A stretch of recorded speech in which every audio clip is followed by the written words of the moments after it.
तो आज क्या है, कुछ है क्या आज? हाँ? जुम्मा पढ़ने चला गया था ना? हाँ? कौन सा डे? अच्छा, विंटर डे है। अच्छा, तुम्हें नहीं लगा?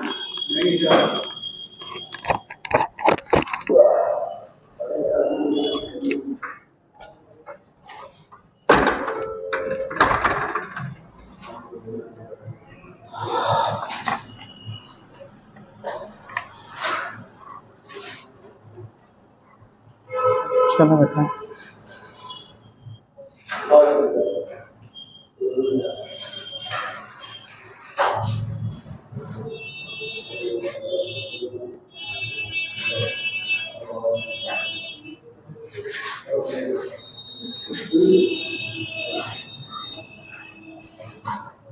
बेटा आर्गन पाइप कल बताया गया था, क्या कर लिया था वहाँ पे?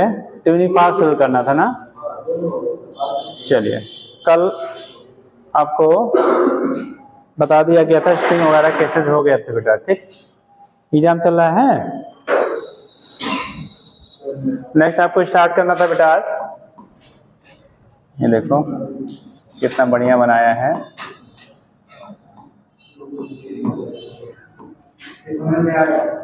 आएगा ना बहुत अच्छे से। ट्यूनिंग फॉर्क,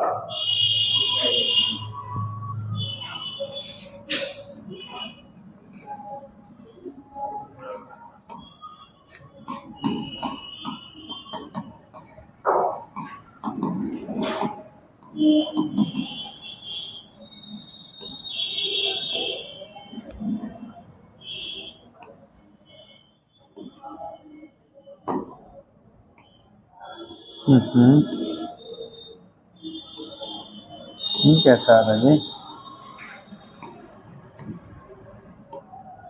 चलो ठीक है। आप पे कहते हैं ट्यूनिंग क्या? फॉर्क।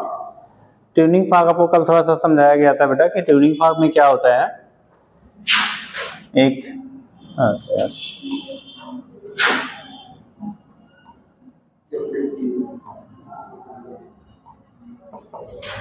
ये हैंडल होता है जिससे हम पकड़ते हैं बेटा। ये स्टेप्स आपके होते हैं यू शेप के, इसी को वाइब्रेट करते हैं हम लोग क्या। ठीक है, पैड पे हिट करके जब इसे वाइब्रेट किया जाता है तो उसी की फ्रीक्वेंसी को हम लोग क्या करते हैं, मैच करते हैं। इसी को टर्म देते हैं बेटा क्या, ट्यूनिंग फॉर्क। मतलब मेटालिक क्या होता है आपका, डिवाइस होता है, ठीक है, जिससे हम लोग साउंड को प्रोड्यूस करते हैं। ठीक, सिंगल फ्रीक्वेंसी की साउंड यहाँ से हम लोग क्या करते हैं, प्रोड्यूस करते हैं। तो लिखिएगा, थोड़ा लिख लीजिए तब समझाएं फिर। आज पूरी टीम कहाँ है बेटा? कुछ मंगल गान हो रहा है क्या आज? हाँ, ट्यूनिंग फॉर्क लिखिए। ये ट्यूनिंग फॉर्क कि कल के प्रिपरेशन के लिए प्रिपरेशन ले कर लिए हैं आज। ये tuning fork is a metallic device. A tuning fork is a metallic device that produces sound of a single frequency. Underline कर लेना बेटा। That produces sound of a single frequency. That produces sound of a single frequency.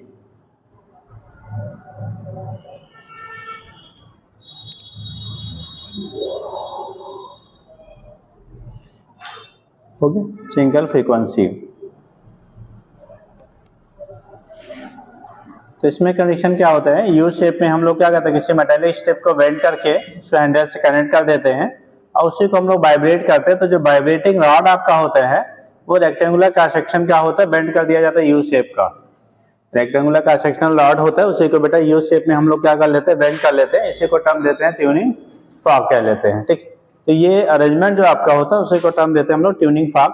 इसमें condition होती है जो जिसके प्रांक्स होते हैं, प्रांक्स मतलब जो एक एक भुजाएं हैं, ठीक, उसको जब हम लोग हिट करते हैं, किसी पैड पे हिट करते हैं तो वो वाइब्रेट करती है। उसमें वाइब्रेशन आपका क्या करेगा, डेवलप होता है। और जो उसका स्टेम आपका होता है, बेस यहाँ से है, वो एसएचएम एक्सक्यूट करेगा लॉन्गिट्यूडनल वाइब्रेशन। ठीक है, और बोथ जो वाइब्रेशन आपका वाइब्रेट होते हैं वो सेम फ्रीक्वेंसी के साथ आपका वाइब्रेशन होता है। तो यहाँ मेन प्रॉपर्टी होती है जो फ्रीक्वेंसी रहेगी वो कैसा रहता है, सेम सेम रहता है। ठीक, तो नीचे लिख लीजिए चाहे, क्या लिखा है बेटा, सिंगल फ्रीक्वेंसी। देखिए इन ट्यूनिंग फार्क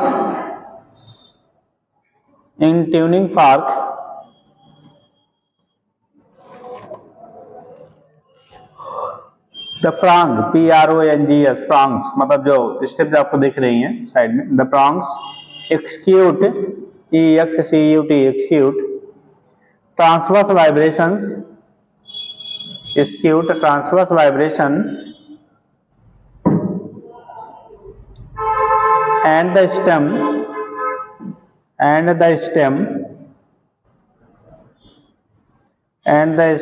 execute the longitudinal vibration, executes the longitudinal vibration, longitudinal vibrations देखिए, and both vibrate with the same frequency। बोला गया जो स्टेम है मतलब बेस जो है उसमें लॉन्गिट्यूडनल वाइब्रेशन डेवलप होता है, जो प्रॉन्ग्स आपकी हैं उसमें कैसा, ट्रांसवर्स, मतलब यहाँ पे आपका ट्रांसवर्स वाइब्रेशन होगा और यहाँ पे क्या होता है आपका लॉन्गिट्यूडनल होता है। तो जो आपका क्या है स्टेम है उसमें लॉन्गिट्यूडनल और जो आपका क्या है प्रॉन्ग है उसमें ट्रांसवर्स वाइब्रेशन आपके डेवलप होते हैं। ठीक, आगे लिखिएगा नेक्स्ट लाइन से, the phase difference between the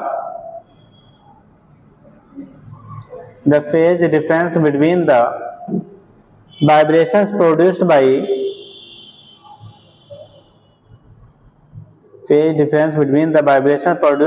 both prongs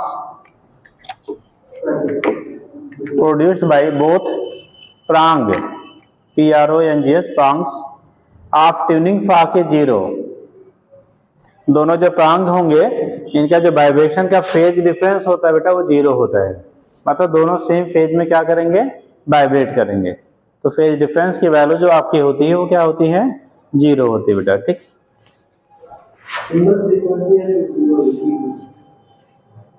हो गया, नहीं फ्रीक्वेंसी सेम होना कंपल्सरी नहीं कि उसके पर क्या फेज डिफरेंस 0 हो, ऐसा कंपल्सरी नहीं कि अगर फ्रीक्वेंसी सेम है तो फिर फेज डिफरेंस ऑलवेज 0 होंगे, ये कंपल्सरी नहीं। बट यहाँ पे जो कंडीशन आपका तो दोनों सेम क्या फ्रीक्वेंसी और सेम फेज में रहते हैं, वाइब्रेशन दोनों का क्या होगा, सेम फेज में होगा, सेम आपकी क्या होगी फ्रीक्वेंसी होगी। ठीक, तो ये कंडीशन यहाँ के लिए है, ये आप नहीं आप ऐसा बोलोगे फ्रीक्वेंसी अगर दो ऑब्जेक्ट के सेम है तो उनके फेज 0 होंगे, उनके बीच का फेज डिफरेंस, ऐसा कंपल्सरी नहीं है। ठीक, आगे लिखिएगा,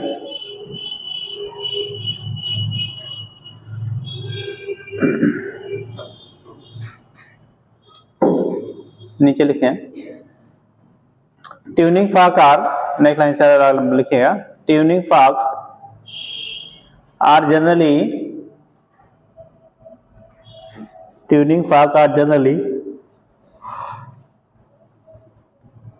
taken as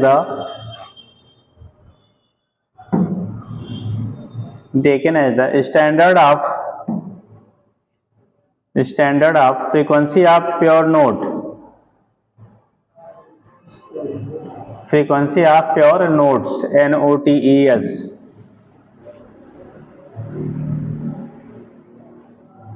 and frequency is given as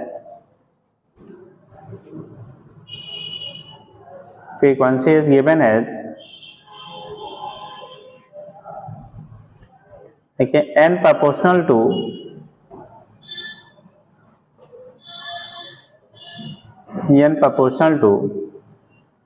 small t upon L square root gamma by rho, लिख दें n proportional to t by L square root gamma, या y जो भी पढ़ते हैं यंग मॉडुलस को, ये यंग मॉडुलस है बेटा। इतना थिकनेस बता दिए हैं यार,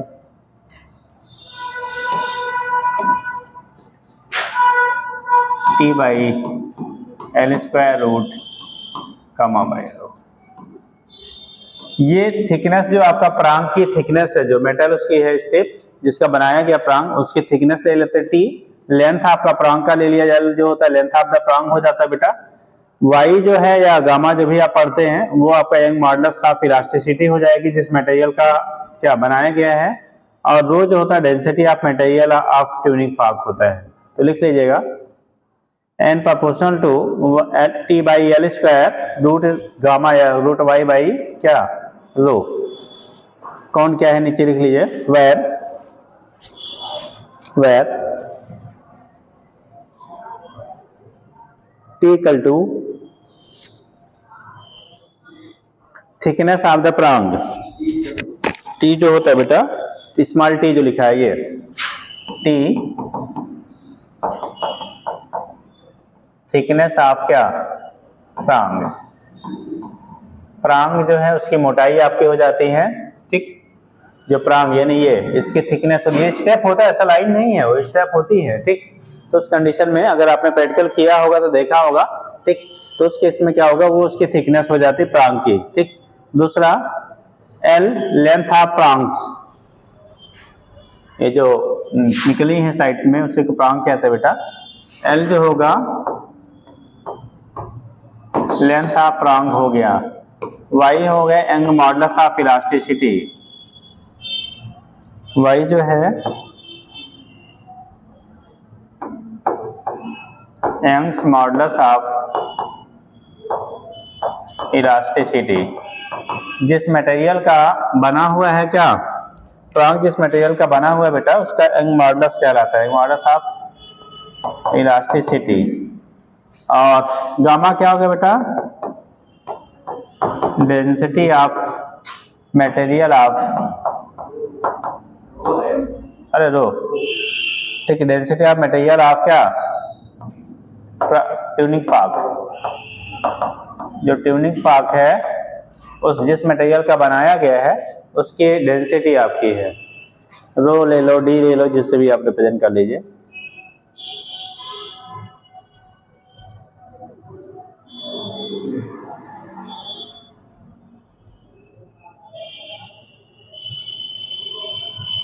अब एक पॉइंट पूछा जाता है बेटा, जैसे यहाँ पे देखो दो हमारे क्या है प्रांग हैं, एक ये है एक ये है।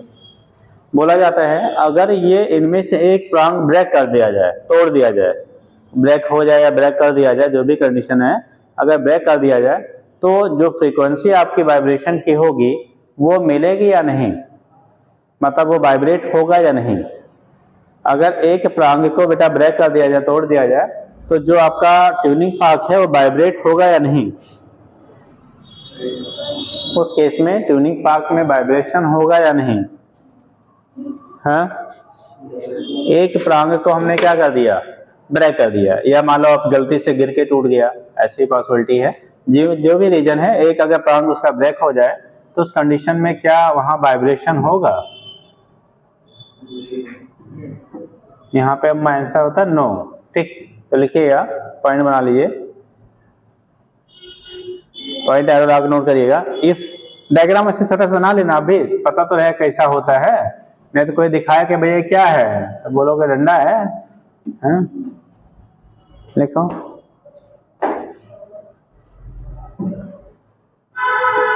बोले बेटा, देखो if one prong is broken, if one prong, prong का मतलब समझ गया ना, एक साइड वाला जो आपका है एक स्टेप, ठीक।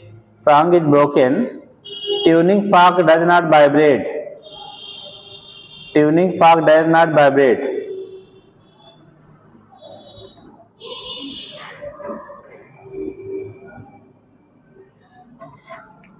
Tuning fork does not vibrate, तो उसकी वजह से ट्यूनिंग फॉर्क वाइब्रेट नहीं होगा। इसका मतलब अगर ब्रोकन हो रहा है किसी प्रांग का तो उसकी वजह से फ्रीक्वेंसी हमारे अफेक्टेड हो जाती है, ठीक। दूसरा आगे लिखिएगा,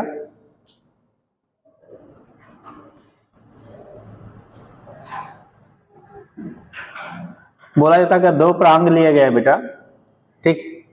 अगर एक का क्या होगा, जो साइज है एक प्रांग की साइज अगर छोटी है दूसरी की बड़ी है, तो किससे जो डेवलप होगा साउंड फ्रीक्वेंसी हाई मिलेगी, किससे लो।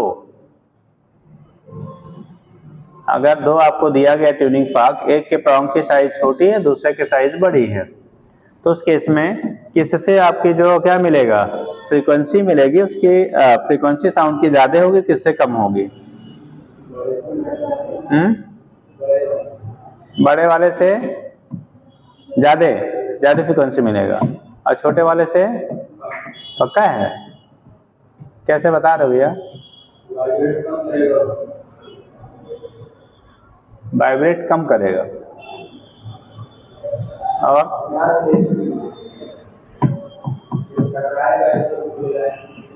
नहीं, टकराता नहीं है, वाइब्रेट अपनी पोजीशन पे करता है जब हिट करते हैं। हाँ भाई साहब, अभी फ्रीक्वेंसी के लिए हम लोग फार्मूला क्या लिखे? n popular t by L square root है y बाई रो या गामा बाई रो। यल क्या है? लेंथ ऑफ द प्रॉन्ग ही तो है। बोला कि अगर एक के प्रॉन्ग की साइज छोटी है, दूसरे के प्रॉन्ग की साइज बड़ी है, तो कौन वाले से जो साउंड डेवलप होगा उसकी फ्रीक्वेंसी हाई होगी? किस वाले की हाई होगी? जिसका छोटा होगा ना। वो हमें लगता है कि बड़ा होगा तो ज्यादा वाइब्रेट करेगा। वाइब्रेशन जो होता है, फ्रीक्वेंसी जो हो रही है ना, वो प्रॉन्ग के इनवर्सली प्रोपोर्शनल स्क्वायर के लेंथ के। लेंथ छोटा होगा तो वाइब्रेशन तेजी से होगा, लेंथ बहुत बड़ा होगा तो वाइब्रेट करना क्या होगा? मुश्किल होगा, उल्टा होता है। ठीक, तो याद करेंगे इस प्रॉन्ग की, ये आपका यल है बेटा, ये यल जो है ना, ये प्रॉन्ग जो है आपकी, इसकी लेंथ आपकी होती है, तो ये अगर जितना छोटा होगा फ्रीक्वेंसी उतनी ज्यादा वो प्रोड्यूस करे। अब इतना भी छोटा ना हो कि मतलब वो, ठीक है, तो वहां पे हम लोग कंपेरेबल लेंथ लेते हैं, तो स्मॉलर वाले प्रॉन्ग की जो होगी उसकी फ्रीक्वेंसी हाई होगी, जो लार्जर साइज का प्रॉन्ग होगा उसकी फ्रीक्वेंसी लो होगी। ठीक, तो पॉइंट करके ऐसे लिख लो बेटा।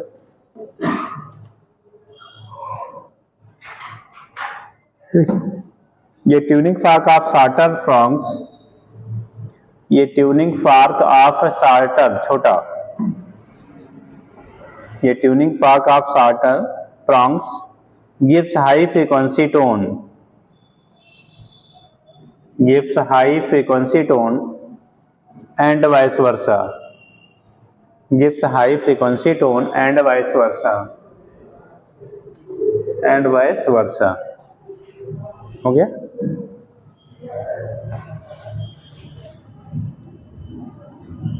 मतलब अगर लार्जर होगा तो उसके इसमें फ्रीक्वेंसी क्या हो जाएगी?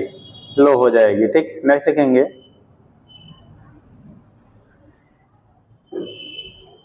एक टर्म आता है इसी पे क्वेश्चन अभी डिजाइन किया जाएगा बेटा। एक वैक्सिंग होती है और एक फाइलिंग होती है। एक टर्म हम लोग बोलते हैं वैक्सिंग या लोडिंग, उसे कह लेंगे, और दूसरा होता है फाइलिंग। ठीक, एक वैक्सिंग होगा, दूसरा क्या होगा? फाइलिंग होगा। एक सेकंड बेटा, एक वैक्सिंग होगा, दूसरा क्या होगा आपका? फाइलिंग होगा। ठीक,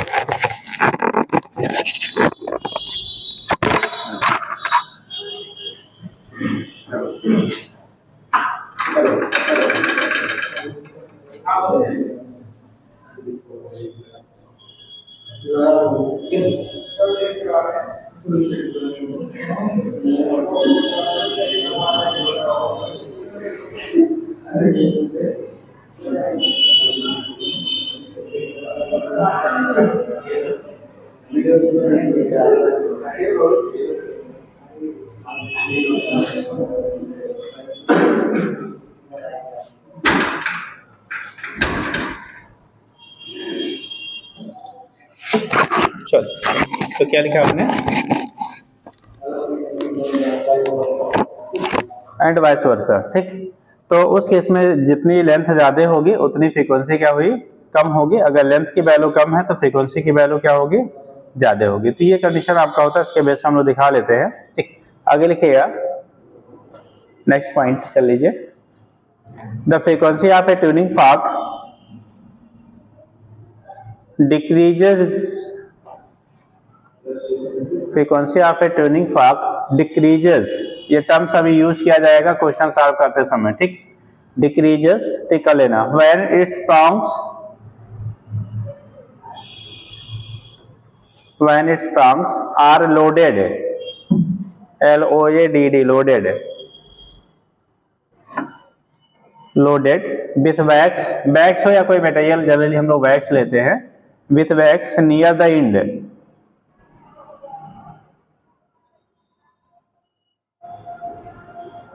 लोडेड नियर द एंड, मतलब अगर हम लोग इसकी वैक्सिंग कर दिया जाए बेटा, इन पे क्या किया जाए, वैक्सिंग कर दिया जाए प्रॉन्ग्स पे, ठीक।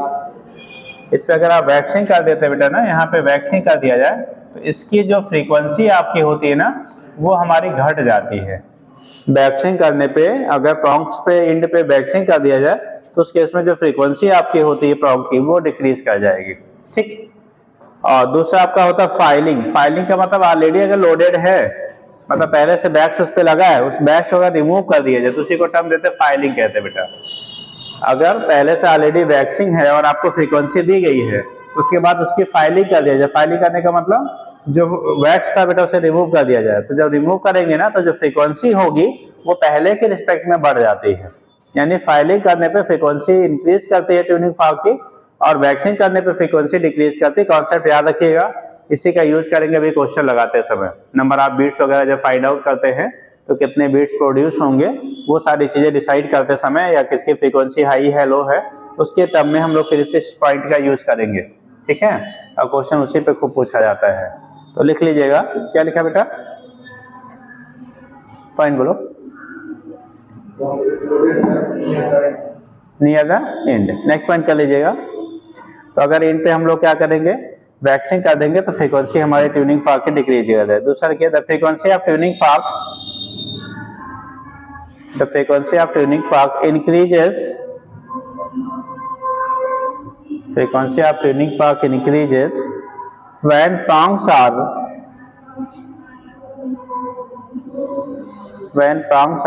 filed, F-I-L-E-D, filed, when prongs are filed, F-I-L-E-D, filed near the end, when prongs are filed near the end, increases when prongs are filed near the ends। ये बेटा जरा या तो ये बंद कर लो, या तो वो बोलाओ कि मैम से बोलो थोड़ा वॉल्यूम घटा ले। हाँ, खोल दोगे तो और साउंड आएगा, कम आएगा जी। कौन सा मैथ पढ़ते हो हैं?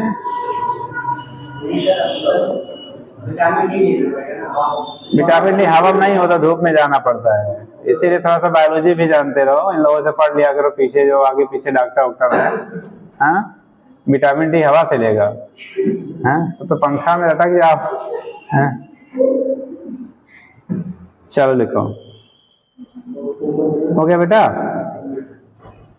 तो अगर हम लोग फाइल्ड करेंगे, यानी फाइलिंग कर देते हैं, ठीक है, उसी को छीलना बोलते हैं, छील दिया जाए अगर, तो उस केस में हाँ पतला कर दिया जाए तो आपकी फ्रीक्वेंसी बढ़ जाती है। मतलब अगर थिक ट्यूनिंग फॉर्क है तो उसकी फ्रीक्वेंसी कम होगी, थिन होगा तो उसकी फ्रीक्वेंसी ज्यादा होगी, ठीक। आगे लिखिएगा, अगर टेम्परेचर की वैल्यू राइज किया जाए तो फ्रीक्वेंसी पे क्या इफेक्ट होगा। टेम्परेचर का राइज किया जाए ट्यूनिंग फॉर्क की तो फ्रीक्वेंसी इंक्रीज करेगी या डिक्रीज करेगी।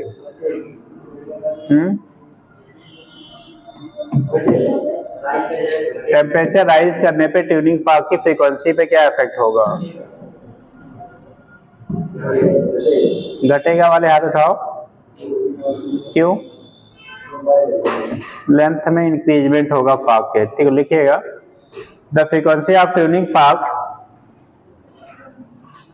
the frequency of tuning fork decreases, the frequency of a tuning fork decreases if temperature,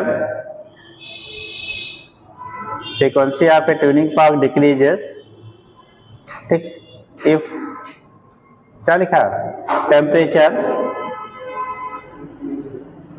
if temperature क्या किया जाए, इंक्रीज कर दिया जाए बेटा। if temperature increases, if temperature increase है, मतलब ट्यूनिंग फॉर्क का टेम्परेचर अगर हम लोग राइज कर दें तो उस कंडीशन में जो आपकी फ्रीक्वेंसी होती है डिक्रीज कर जाती है। रीजन क्या होगा, लेंथ ऑफ फॉर्क इंक्रीजेस, जो फॉर्क की लेंथ होगी वो क्या करेगी, क्या कर जाएगा, इंक्रीज कर जाएगा। तो इंक्रीज करने की वजह से हमारे वहां फ्रीक्वेंसी जो होती है बेटा वो डिक्रीज कर जाती है, हो जाएगा। चलिए नेक्स्ट लिखिएगा, अभी पीछे हम लोगों ने पढ़ा था बेटा, ठीक, क्या, open organ pipe and close organ pipe, ठीक, open organ pipe and close organ pipe कल पढ़ा था ना? पढ़ चुके सर, आप 2 दिन गायब थे, है ना? कहाँ थे?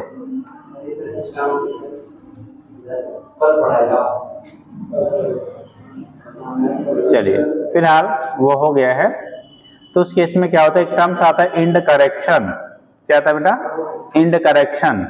इंड करेक्शन का मीनिंग होता है कि जो हम लोग लेंथ लेते हैं ना, ठीक है, इफेक्टिव लेंथ जो वहां पे फार्मूला में लिखते थे, लेंथ की वैल्यू जो लिखा जाता था, ठीक है, फ्रीक्वेंसी फाइंड आउट करते समय, तो लेंथ जो आपका क्या होता है, ट्यूब होता है, उसका नहीं लिया जाता बेटा, क्योंकि जो एंटी नोड बनता है ना, एकदम एंड पे नहीं बनता है।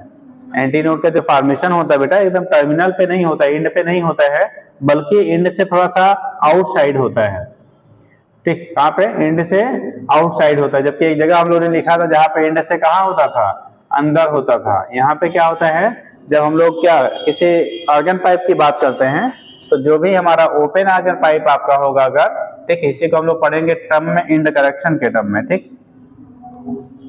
तो जब ओपन आर्गन पाइप लेंगे ना, तो ओपन आर्गन पाइप में बेटा क्या होता है, जो हमारे एंटी नोड्स बनेंगे, ठीक,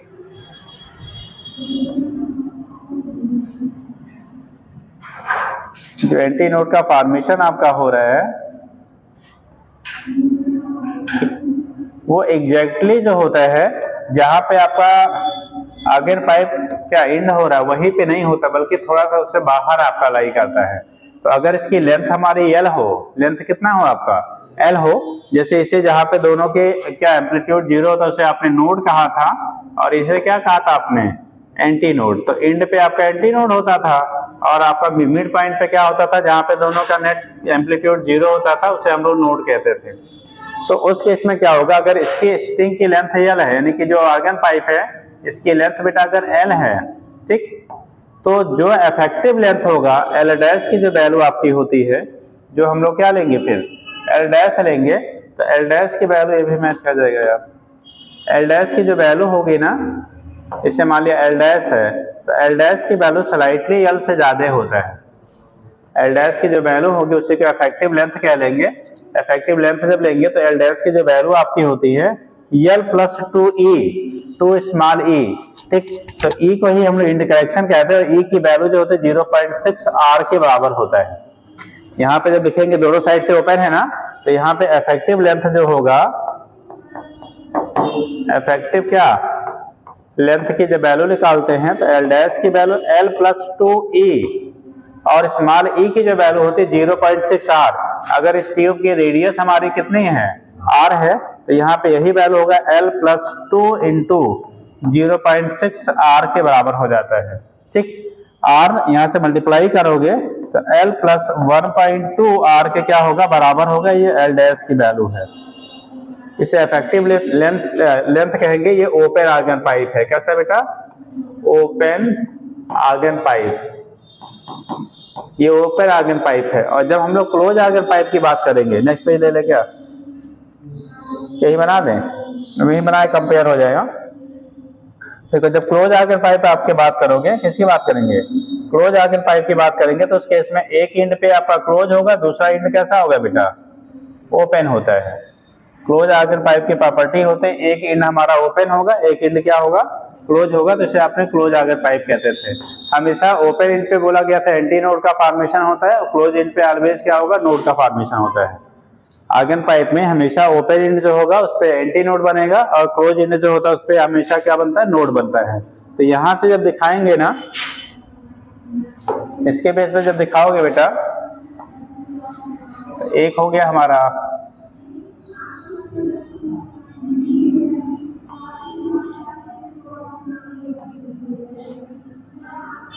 ये नोड हो गया, बीच में एंटी नोड हो गया, सॉरी एंटी नोड हो गया,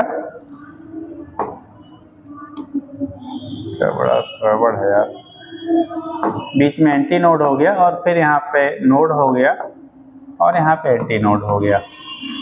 ये कंडीशन कुछ हम लोगों ने पढ़ा था बेटा, ठीक। अब केस क्या बनना है, अगर हम लोग लेंथ की वैल्यू क्या ले लें, अगर लेंथ इसका एल ले लिया जाए, इसकी जो ट्यूब है इसकी लेंथ हम लोगों ने कितना लिया बेटा, एल। ये लेंथ ओरिजिनल लेंथ है आपका आर्गन पाइप का। तो यहाँ पे जो एल डैश होगा, एल डैश की जो वैल्यू होगी, देखो थोड़ा सा इससे कहाँ से मिलेगा, ऊपर से मिलेगा। अब की बार एक साइड में केवल इलांगेशन है कि दोनों साइड में, एक ही साइड से इंड करेक्शन मिलेगा ना। तो जब एक साइड से इंड करेक्शन मिलेगा तो इफेक्टिव लेंथ जब लेंगे इसका, ये क्लोज आर्गन पाइप है बेटा, कैसा, क्लोज्ड आर्गन पाइप। ये क्लोज आर्गन पाइप था, वो ओपन आर्गन पाइप था। क्लोज के लिए जब लेंगे इफेक्टिव लेंथ की वैल्यू जो होगी, एल डैश की वैल्यू आएगी बेटा एल प्लस ई, वहां पे था 2e, अब की बार क्या हो गया, एल प्लस ई के बराबर हो गया। और जब एल प्लस ई लेंगे एल डैश इक्वल टू हो जाएगा एल प्लस 2 इंटू 0 पॉइंट कितना, सॉरी एक मिनट, तो ये हो गया 0 पॉइंट कितना 6r के बराबर हो जाएगा। तो यहाँ से एल डैश इफेक्टिव लेंथ जो होगा वो उस आर्गन पाइप का ओरिजिनल लेंथ प्लस 0 पॉइंट कितना 6r के बराबर हो गया। तो यहाँ से वैल्यू हम लोग कैलकुलेट कर लेते हैं। इसी को टर्म दिया जाता है इंड करेक्शन, यानी कि जो उसकी ज्योमेट्रिकल लेंथ है आर्गन पाइप का और जो इफेक्टिव लेंथ है उनके बीच का जो सेपरेशन होगा, डिफरेंस होगा, उसी को टर्म देते हैं बेटा इंड करेक्शन, ई से रिप्रेजेंट करते हैं। मतलब यहाँ अगर डायग्रामेटिकली हम लोग देखें, देखो ये जो लेंथ है ना, ये लेंथ और ये लेंथ, इन दोनों के बीच का जो गैपिंग है ना बेटा, इसी को ई कह लेते हैं, इंड करेक्शन कहते हैं। यहाँ पे देखो, यहाँ पे भी गैपिंग मिलेगा इतना, और वैसे ही यहाँ पे इस इंड पे भी हमारा क्या मिलेगा, गैपिंग मिलेगा, ऊपर भी ई और नीचे भी ई, तो ये दोनों मिलके 2e हो जाते थे। यहाँ पे केवल एक साइड से ई है, तो इसीलिए हम लोग कहते हैं जब ओपन आर्गन पाइप होता था वहां पे इंड करेक्शन बोथ साइड मिलेगा तो 2e के बराबर होगा। और जब आप क्या करेंगे, क्लोज आर्गन पाइप लेंगे तो वन साइड से केवल करेक्शन मिलेगा, उसे ई केवल कहेंगे, ठीक।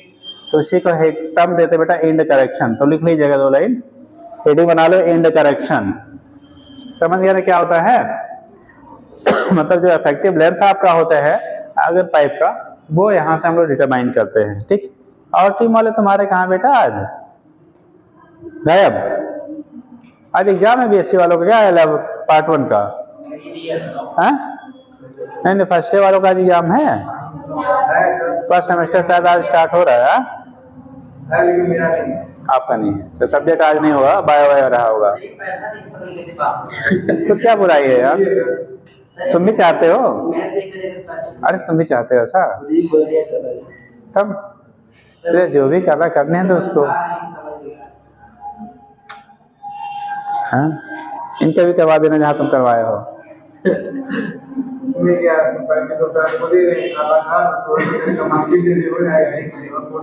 हाँ बस इतना दे दो तुम, उनको जाना भी नहीं पड़ेगा, पेपर देने आ रहे हो, पेपर भी ना देने जाए मुझे पता है, वो भी हाँ वो भी 10,000 देते हैं और डायरेक्ट डिग्री चाहिए तो 25,000 देते हैं, हाँ है ना। और अगर मतलब ऑनर वनर चाहिए तो 1 लाख देते हैं, हाँ अच्छा इतनी व्यवस्था नहीं है, थोड़ी थोड़ी है तो एजुकेशन को मार के एकदम बर्बाद कर दिए हैं, हाँ ठीक, एजुकेशन के माफी। हाँ उसके बाद कहेंगे हम बेरोजगार हैं, सरकार नौकरी नहीं दे रही है, हाँ हाँ ग्रेजुएट बेरोजगार, तो कहेंगे ग्रेजुएट अंडा वाला है, तो अंडे की दुकान लगाएंगे, फिर क्या ठेला की दुकान लगाएंगे, है ना।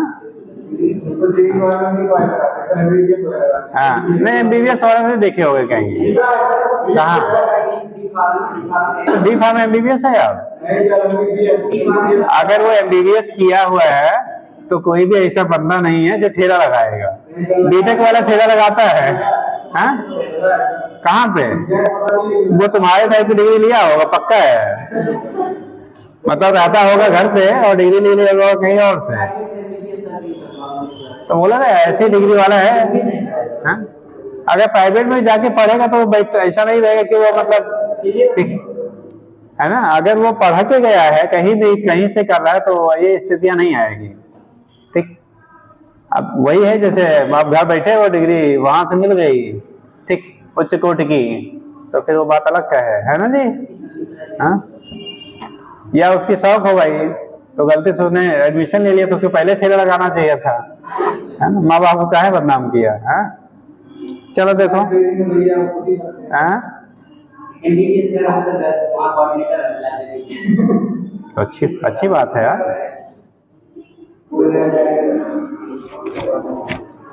चलो कॉलेज जाता भी है कि खाली कोऑर्डिनेशन ही करता है? कैसे? महीने में 3 दिन, हाँ महीने में 3 दिन। अरे तो पैसा कमा रहा है कि नौकरी ला पाने के लिए? फिर डिग्री पूरी होगी तो ले दे के कहीं ज्वाइनिंग करवा लेगा, पता है काटना था पेट काट देगा नाक। हाँ अच्छा देखो हो गया बेटा। किसी भी एजुकेशन में अगर आपने पढ़ के किया है तो कभी भी आपका वो ठीक, बाकी बिना पढ़े वाले तो बात अलग ही है यार। देखो इंड करेक्शन, दूसरी बातें छोड़ो अपना देखो यार, है ना। लिखिए यार, बोले due to finite momentum of air molecules, due to finite momentum of air molecules, finite momentum of air molecules in argon pipe,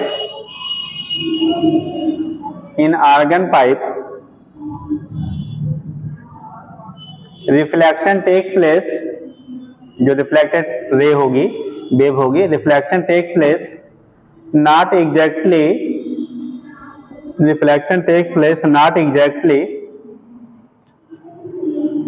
at open end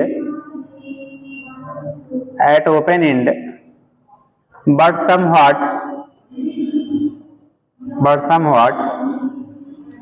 above it, मतलब एंड से थोड़ा ऊपर बाहर, above it, hence antinodes is not formed, antinodes are not formed exactly at the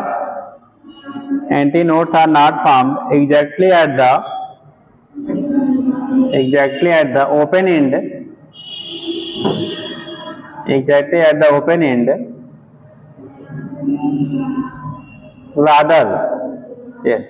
rather बताइए, it is formed at little distance away from open end, little distance away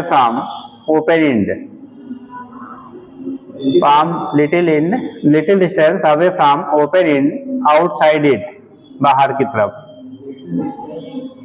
little distance away from open end outside it,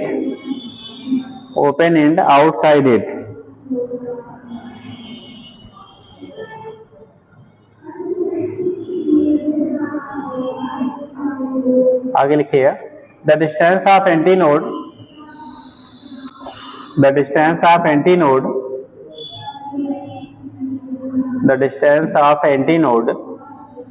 from the open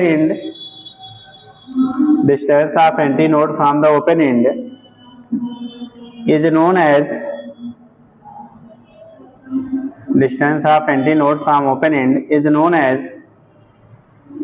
end correction,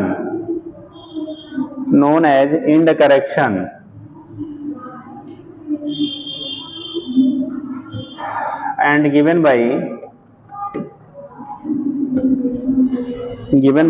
E small e equal to 0.6 small r, 0.6 small r, small e की value जो है बेटा वो कितना है?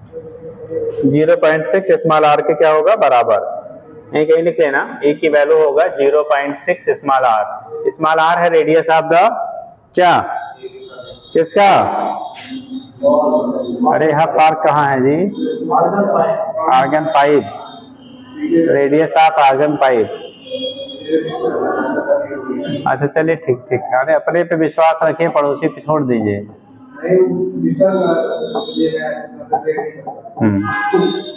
चल लिखो,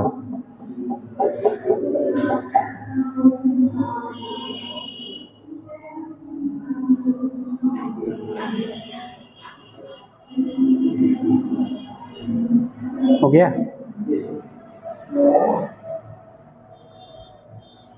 बना के नोट कर लीजिए, वैसे ही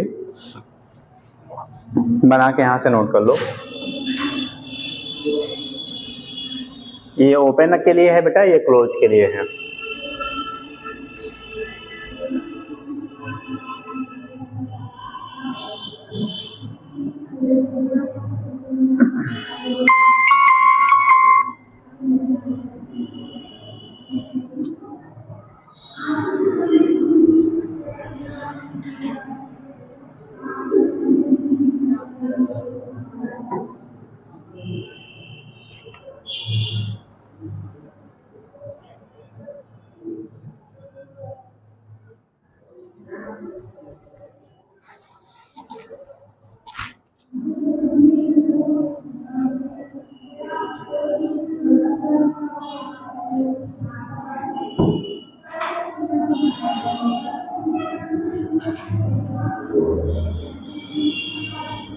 हो गया?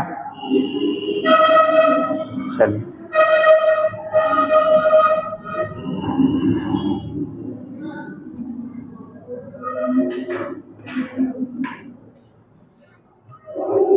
हम हीटिंग करेंगे बेटा। इसी में एक्सपेरिमेंटली जो हम लोग करते थे बेटा, पहले पूछा जाता था, अभी तो नहीं पूछा जा रहा है।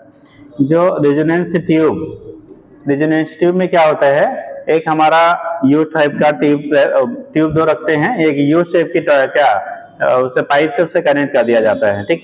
उसमें हम लोग क्या वाटर फिल करते हैं और इसी ट्यूनिंग फॉर्क को, ठीक, जो ओपन एंड होता है उसके ऊपर हम लोग वाइब्रेट करते हैं और उसमें वाटर यानी लिक्विड फील्ड होता है। क्या होता है उसमें?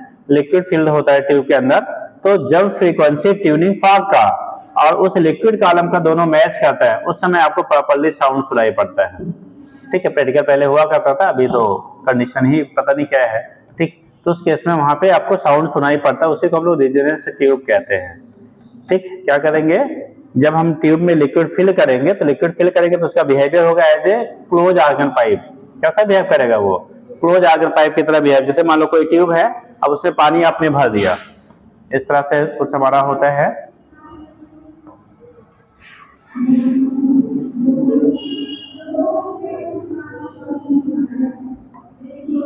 फिलहाल बेसिकली इसमें हम लोग लिक्विड भरते हैं, इसमें आपको मीटर स्केल वगैरह लगा होता है। यहाँ से इसी फॉर्क को हम लोग यहाँ से वाइब्रेट करते हैं। जब वाइब्रेट करेंगे, इसकी फ्रीक्वेंसी और इसके लिक्विड कॉलम की फ्रीक्वेंसी जब दोनों मैच करता है, क्या करेगा दोनों? जब मैच करता है तो उस कंडीशन में आपका क्या होगा, वो साउंड प्रॉपर्ली आपको सुनाई पड़ता है, ठीक। और जब आपका दोनों की फ्रीक्वेंसी मैच नहीं करेंगे वाइब्रेशन की, तो प्रॉपर्ली साउंड आपको सुनाई नहीं पड़ता। तो उसी के बेस पे हम लोग डिसाइड करते हैं कि आपकी जो फ्रीक्वेंसी ऑफ ट्यूनिंग फॉर्क है वो कितना होगा, क्योंकि इसकी जो लेंथ होती है ना, यहाँ पे एक मीटर स्केल लगा होता है बेटा। यहाँ पे क्या होगा, एक मीटर स्केल लगा होता है। इस मीटर स्केल से इसकी रीडिंग हम लोग ले लेते हैं। जब रीडिंग ले लेंगे तो फ्रीक्वेंसी के लिए आपने फार्मूला पढ़ा था कि अगर किसी क्लोज आर्गन पाइप के लिए क्या होगा, ओपन के लिए क्या होगा। तो क्लोज आर्गन पाइप का उस लेंथ को रख के हम लोग फार्मूला यूज करके फ्रीक्वेंसी निकाल लेंगे। किसका? इस लिक्विड कॉलम का, यानी कि जो आपका यहाँ पे पानी अपने भरा है, तो यहाँ से इसकी फ्रीक्वेंसी निकाल लेंगे आप। इसकी फ्रीक्वेंसी इसके बेस पे निकल रहा है और ये साउंड हमें प्रॉपर्ली तभी सुनाई पड़ता है जब इसकी फ्रीक्वेंसी और दोनों की फ्रीक्वेंसी क्या करेंगे, टैली करेंगे। तो जब फ्रीक्वेंसी टैली करता है तो उसी के बेस पे हम लोग वहां से उस ट्यूनिंग फॉर्क की फ्रीक्वेंसी को ऑब्जर्व करते हैं। तो इसी कहा जाता था रेजोनेंस ट्यूब। बट आज के डेट में अब उस टाइप का क्वेश्चन बोर्ड वगैरह पुटअप होता था। अब यहाँ पे फिर बाहर बहुत नहीं कुछ पुटअप है। अब यहाँ पे जो पूछा है तो आपको बीट्स पूछे जाते हैं, ठीक है। नंबर ऑफ बीट कैसे काउंट करेंगे, फाइलिंग और वैक्सिंग पे बीटों के नंबर में क्या वेरिएशन आएगा, तो वो चीजें आपको क्वेश्चन डिजाइन होती हैं। तो फिर यार आप हेडिंग करेंगे क्या, बीट्स, हेडिंग करिएगा बीट।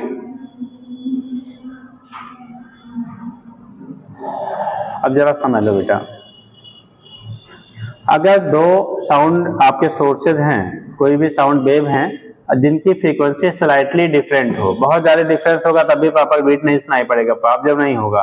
तो जिनकी फ्रीक्वेंसी में स्लाइटली डिफरेंसेस होती हैं, ठीक है, उस कंडीशन में अगर दोनों साथ साथ वाइब्रेट कर रही हैं, दोनों को साथ साथ वाइब्रेट कराया जाए, तो वहां पे दोनों की जो फ्रीक्वेंसीज का डिफरेंस आपका होता है, दोनों के फ्रीक्वेंसी का डिफरेंस वो नंबर ऑफ बीट्स आपको प्रोवाइड करता है पर सेकंड कितना डेवलप होगा। जैसे मान लो एक की फ्रीक्वेंसी 250 है, दूसरे फ्रीक्वेंसी 254 है। अब कहा जाए इन दोनों के अगर साथ साथ वाइब्रेट किए जाए सेम फेज में, तो उस कंडीशन में उनके बीट्स कितने डेवलप होंगे, तो 254 250, तो दोनों का डिफरेंस कितना आया 4, यानी 4 बीट पर सेकंड बेटा डेवलप होंगे। कितने बीट्स? 4 बीट पर सेकंड आपके डेवलप होते हैं। तो इसके बेस पे हम दिखा लेते हैं। अब बीट जो आपके डिटरमाइन किया, अब उसके बेस पे नंबर ऑफ बीट ये तो निकल गया, कैसे होगा। दूसरी चीज होती है, अगर आपको एक ट्यूनिंग फॉर्क कोई फाइलिंग या वैक्सिंग कर दिया जाए तो उस कंडीशन में वहां पे बीटों के नंबर कितने प्रोड्यूस हो रहे वो दिए रहेंगे, ठीक। अगर वो दिए हैं तो किसी अननोन ट्यूनिंग फॉर्क की आपको या तो फ्रीक्वेंसी पूछी जाएगी, या अगर फ्रीक्वेंसी दोनों की दी गई है तो नंबर ऑफ बीट्स कितने प्रोड्यूस होंगे वो चीज आपको पूछा जाता है। तो इसके बेस पे आपका यहाँ से रिप्रेजेंटेशन होता है, क्या होगा कैसे होगा, यहाँ से हम लोग बेटा डिनोट करते हैं, ठीक। तो हेडिंग करिएगा beats.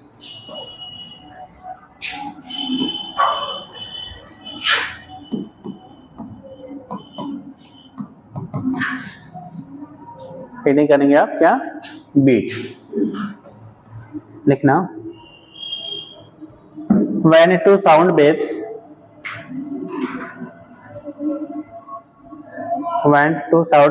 of slightly different frequencies, when two sound waves of slightly different frequencies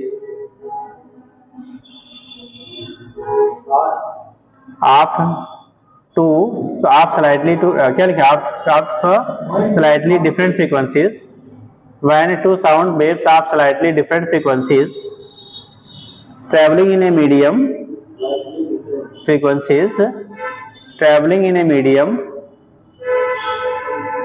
along the same direction,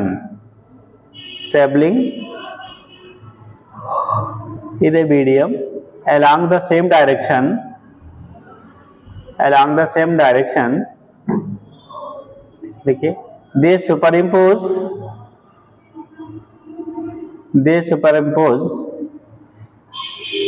each other,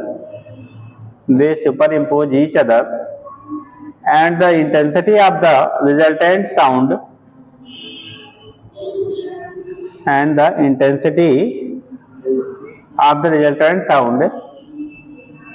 at a particular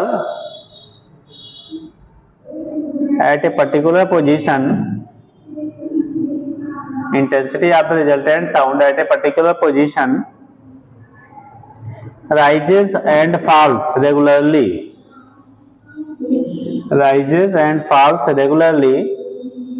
with time,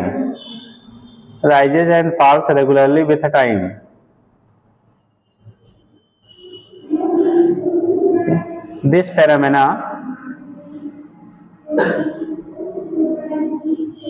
phenomena of variation in intensity of sound, with time, is called क्या, beats, is called variation in intensity of sound with time is called beats।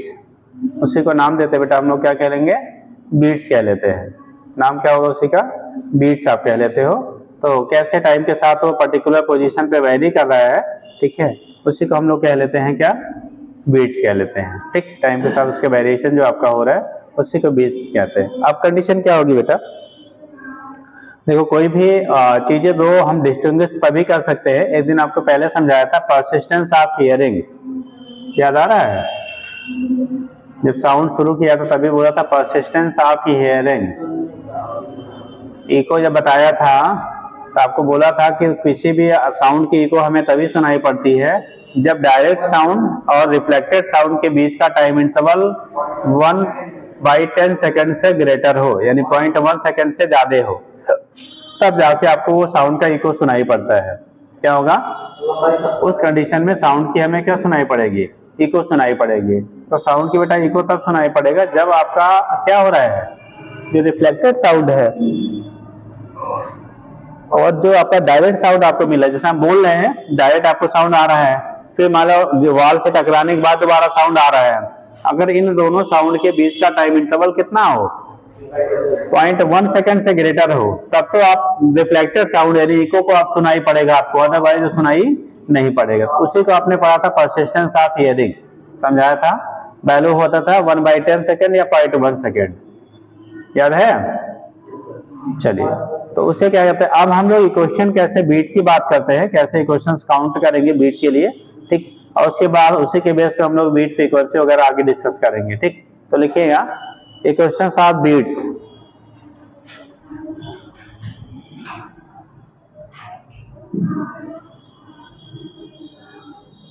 Equations of beats. अब अगर दो wave है बेटा, उनका propagation हो रहा है, मान लो एक की हमारी फ्रीक्वेंसी n1 है, दूसरे की फ्रीक्वेंसी कितनी है n2 है, तो उस केस में अगर वो ट्रेवल कर रहे हैं किसी मीडियम में, तो किसी पोजीशन पे उनकी जो डिस्प्लेसमेंट होगा या पोजीशन आपका जो आएगा, y इक्वल टू हम लोग a sin ओमेगा t पढ़ते थे, y इक्वल टू क्या पढ़ा था आपने, ठीक, a sin ओमेगा t पढ़ा था। तो उस कंडीशन में कि अगर दो आपके वेव्स हैं, एक की फ्रीक्वेंसी n1 है, दूसरे की फ्रीक्वेंसी क्या है n2 है, तो कैसे हम लोग रिप्रेजेंट करेंगे, क्या लिखा आपने, इक्वेशन ऑफ बीट्स, ठीक।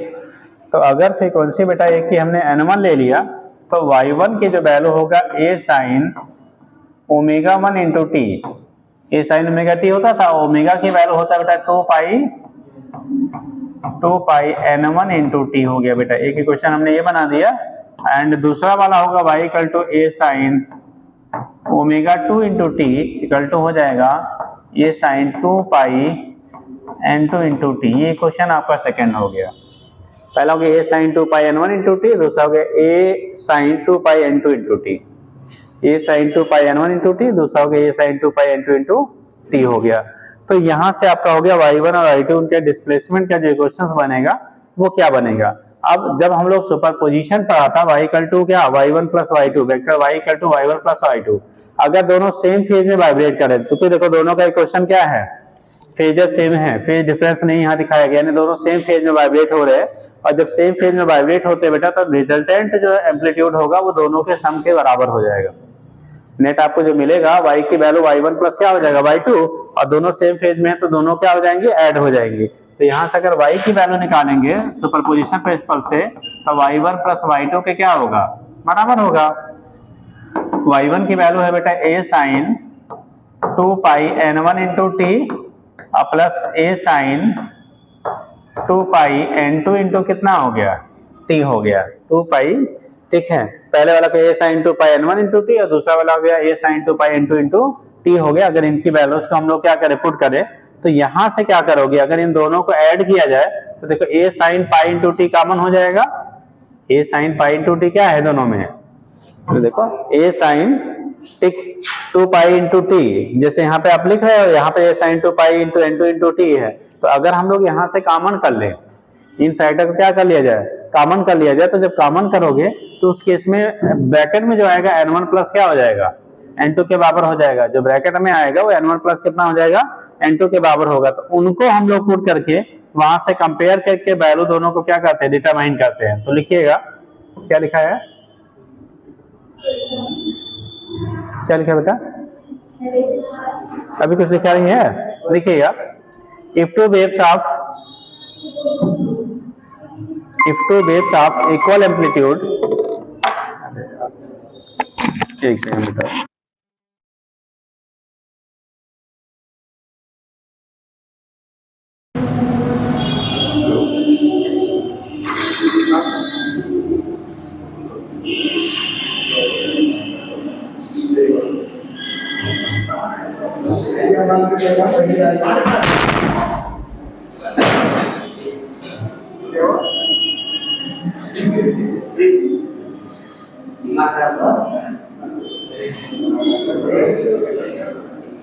थोड़ा दूसरी वीडियो के साथ लगेगा आपको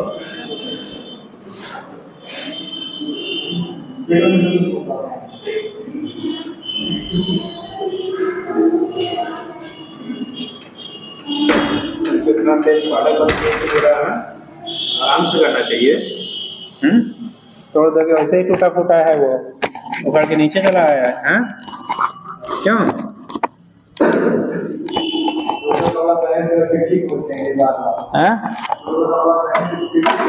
निकाल दो भैया, जैकेट गर्मी लग रही हो यार, दूसरा तबियत ना,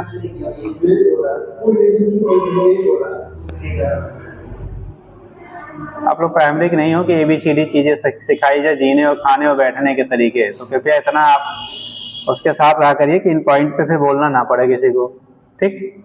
बेबी बच्चे नहीं कि उन्होंने पेन चुबा दिया, उन्होंने पेंसिल छीन लिया, उन्होंने क्या इरेजर छीन लिया, ठीक। अब ऐसी हरकतें ना करिए कि क्लास में से बाहर करना पड़े, ठीक है। देखो बेटा क्या लिखा बेटा, if two waves of equal amplitude A, मान लो एम्पलीट्यूड A लिया है A and slightly different frequencies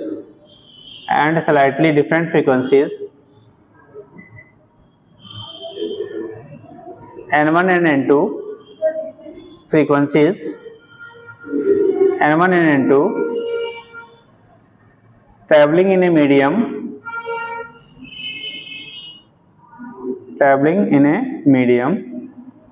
किसी मीडियम में क्या कर रहे हैं, अगर वो ट्रेवल कर रहे हैं, ट्रेवलिंग इन ए मीडियम, ठीक, in the same direction, travelling in a medium in the same direction, then देखिए y1 इक्वल टू वहां लिखा हुआ, नोट कर लीजिए,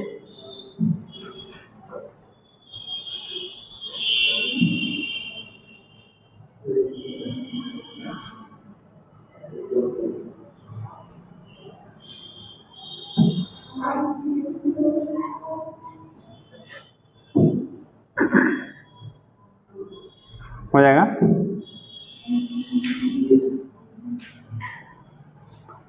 पहले ऊपर दोनों लिख लीजिएगा, पर सेकंड उसके बाद रुक जाइएगा, स्टेटमेंट लिख लीजिए तब लिखिएगा।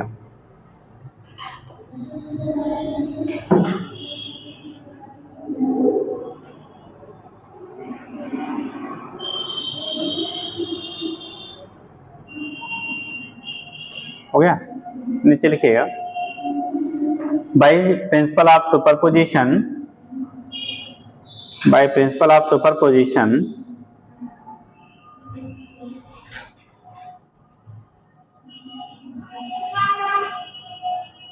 principle of superposition लिखिएगा capital Y vector Y equal to y1 plus y2, y equal to y1 plus y2।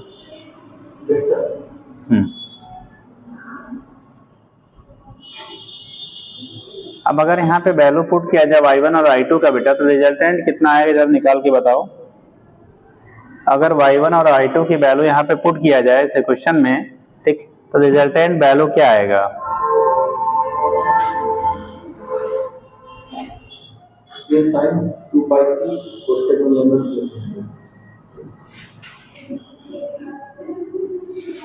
और लोग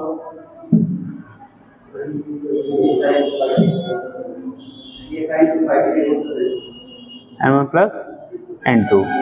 एक तो टर्म हम लोग लिखते हैं बेटा y इक्वल टू, जैसे यहाँ से कॉमन क्या आ रहा है, a sin 2 pi into T common है, तो y की वैल्यू हो गया a sin 2 pi into t bracket में n1 प्लस कितना n2।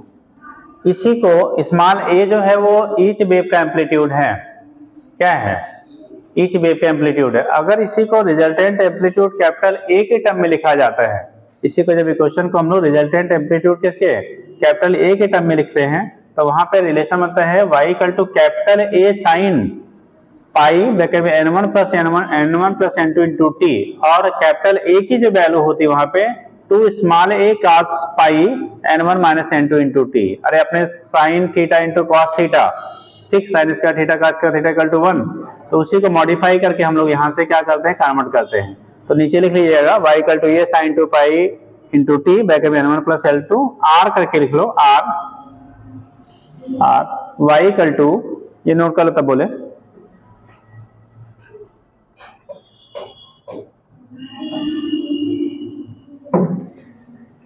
r बोले, देखिए y equal to a sine pi bracket में n1 plus n2 into t, capital A लिखेंगे यहाँ पे, y equal to capital A sine pi bracket में n1 plus n2 into T, यानी कि y की जो वैल्यू होगी r करके लिख लेंगे capital A sine pi into T कर लो, चाहे बाद में कर लो, n1 प्लस कितना n2।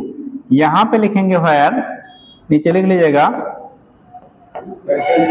वेयर कैपिटल ये क्या है, रिजल्टेंट एम्पलीट्यूड है, ठीक।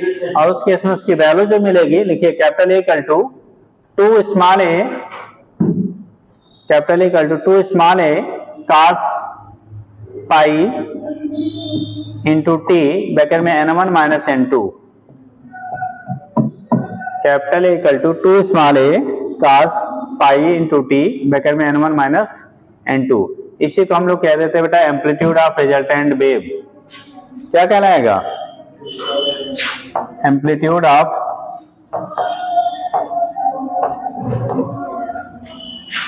रिजल्टेंट वेव बेटा।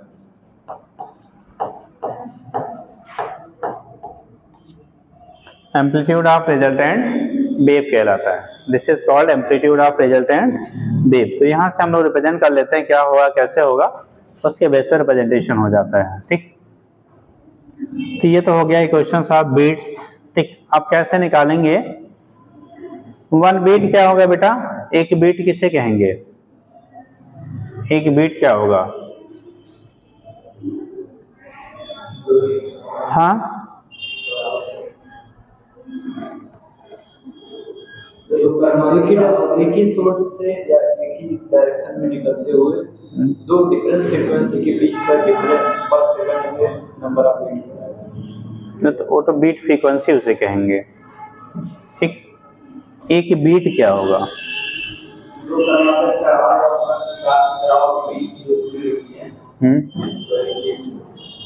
One beat, beat frequency,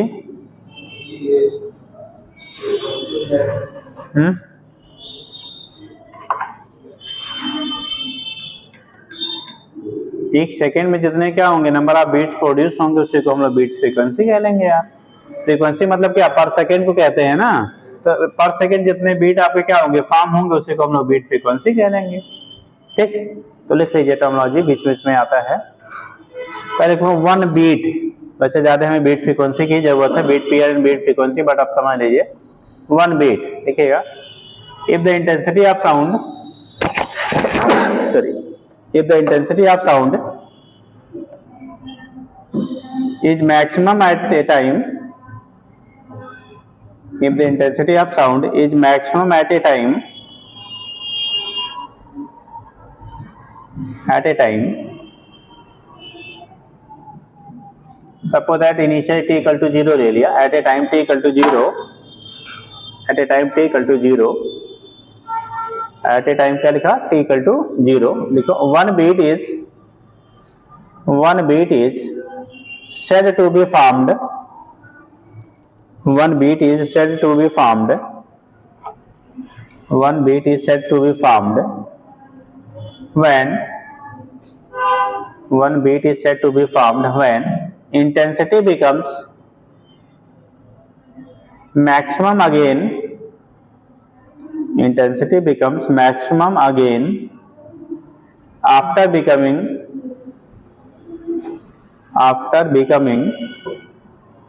minimum once,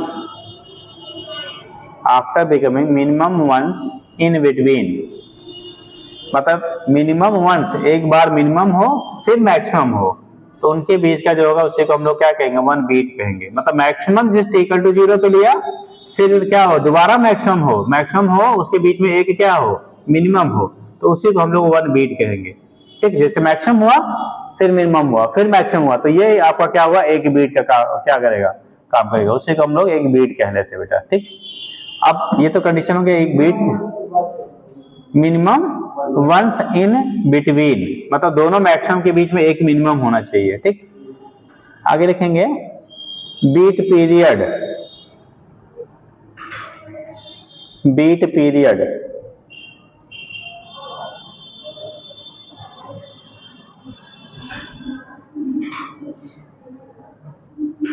ये सब लंबा ले सकता, हाँ बेटा, नहीं ये लैम्डा नहीं, लैम्डा तो एक साइकिल पूरा करने पे हम लोग टर्म देते हैं, वो अलग चीज है।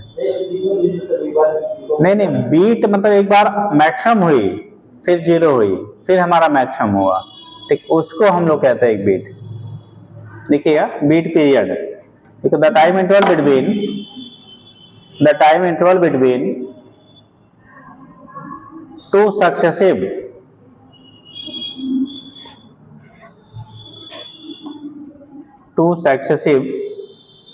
beats are, या that is कर लो, that is two successive maxima of sound, two successive maxima of sound is called beat period. Two successive maxima of sound is called beat period. नीचे लिखिएगा beat period equal to 1 beat frequency,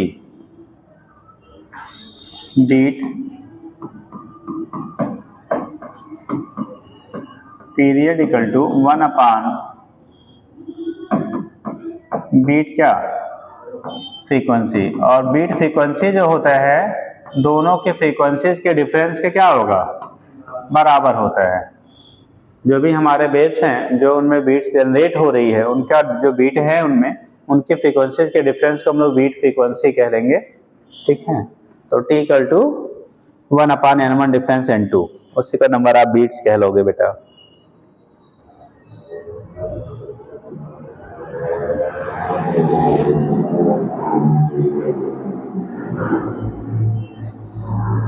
हो गया, आगे लिखिए beat frequency, फिलहाल ऊपर हमने बना ही लिया है लेकिन लिख लीजिए beat frequency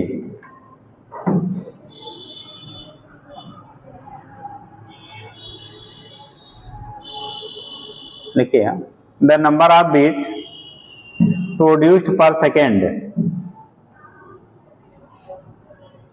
the number of beats produced per second is called, number of beats produced per second is called beat frequency, number of beats produced per second is called beat frequency। इसी को term क्या देते हैं बेटा, beat frequency. और जो beat frequency आपकी होती है n की जो वैल्यू होगी वो N1 डिफरेंस N2 के बराबर होता है। बीट फ्रीक्वेंसी जब लेंगे बेटा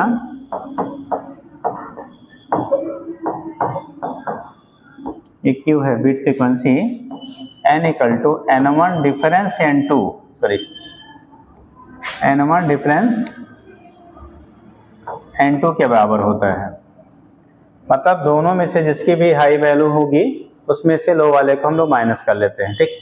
तो बीट जो फ्रीक्वेंसीज हैं उनके डिफरेंस के बराबर होता है, उसी को हम लोग क्या बीट के जो फ्रीक्वेंसीज हैं दोनों साउंड वाइब्रेशन हो रहे हैं उनके डिफरेंस के बराबर जो होगा उसी को बीट फ्रीक्वेंसी कहते हैं। मतलब अगर एक की फ्रीक्वेंसी 50 है दूसरे का मान लो 46 है तो बीट फ्रीक्वेंसी हो जाएगा क्या 50 - 46 मतलब 4। एक की फ्रीक्वेंसी 90 है दूसरे की फ्रीक्वेंसी 98 है तो दोनों के बीट फ्रीक्वेंसी कितनी हो जाएगी 98 - 90 मतलब 8 हो गया, ठीक। तो उसी को टर्म देंगे बेटा बीट फ्रीक्वेंसी कह लेते हैं। अब यहाँ से जो पॉइंट बनता है न्यूमेरिकल बेस्ड हुए उस पर हम लोग अननोन की फ्रीक्वेंसी डिटरमाइन करते हैं। जैसे मान लो एक ट्यूनिंग फार्क है उसकी फ्रीक्वेंसी आपको नोन है मालूम है, दूसरी वाली जो ट्यूनिंग फार्क है उसकी फ्रीक्वेंसी आपको निकालनी है, तो हम कैसे निकालेंगे। अब जरा समझ लो थोड़ा सा, या हेडिंग बना लीजिए तभी समझाएं। लिखिएगा determination of unknown frequency, determination of unknown frequency, determination of unknown frequency।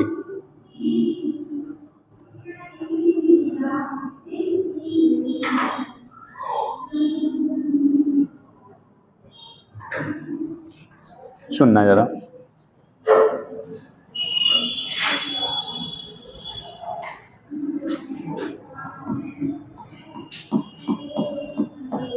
determination of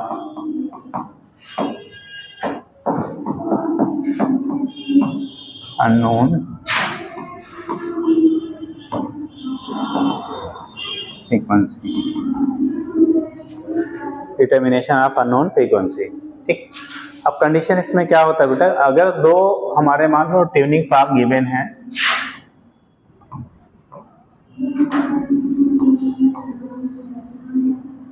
दो ट्यूनिंग फार्क गिवन है, मान लो एक ए है दूसरा बी है, ठीक। इनमें होता जनरली क्या है कि इसमें से बेटा एक की जो फ्रीक्वेंसी आपकी होती है वो नोन होती है और दूसरे वाले की जो फ्रीक्वेंसी होती है वो हमारी अननोन होती है। एक नोन ट्यूनिंग फॉर्क होगा, दूसरा अननोन होगा, जिसकी फ्रीक्वेंसी हमें डिटरमाइन करनी है। ठीक, तो अगर मान लो एक ए ले लिया, दूसरा बी ले लिया, या एक एक्स ले लिया, दूसरा वाई ले लिया, एक फर्स्ट ले लिया, दूसरा सेकंड ले लिया, कुछ भी ले लिया आप। ठीक, अब इनमें अगर जो वेव्स हमारे जनरेट हो रही हैं,